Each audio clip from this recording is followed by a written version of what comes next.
Ang susunod na programa ay rated PG. Ito ay nangangailangan ng patnubay at gabay ng magulang para sa mga batang manunood. Hindi makapaniwala si Marge na niloko lang sila ni Thea at ginamit siya para hindi sila mapalaya sa bahay ng mga Turikampo, pero may babalik na karma kay Thea. Nagulat na lang si Marge nang marinig niya si Thea na sasama ito sa Cebu kay Clarissa, na parang nakalimutan yata ni Thea na may death threat sila ni Edward sa Cebu.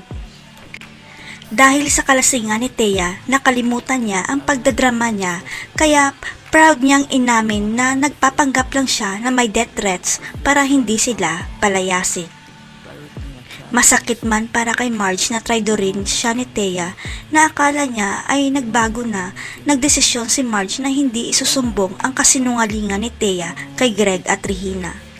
Naawa kasi si Marge kay Ashley, sakaling palalayasin sila ni Greg dahil wala ng pera ang mga magulang niya matapos malugi ang kumpanya ni Edward sa Cebu.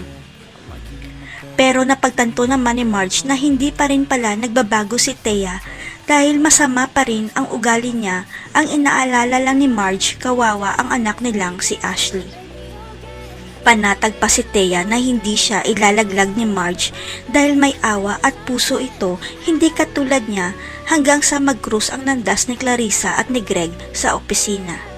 Hindi sinasadyang mababanggit ni Clarissa kay Greg na sasama si Thea sa kanila sa Cebu, at biglang nagulat si Greg dahil ang akala niya may death threats si Thea. Dito na napagtanto ni Greg na niloloko lang pala sila ni Thea, at sigurado si Greg na may kinalaman si Edward sa kasinungalingan ni Thea, kaya humanda sila sa kanya. Ano na kaya ang mangyayari kay Thea at Edward sakaling mapalaya sila? Mapilitan kaya si Thea na ilantad ang sikreto para hindi sila mapalayas? Abangan.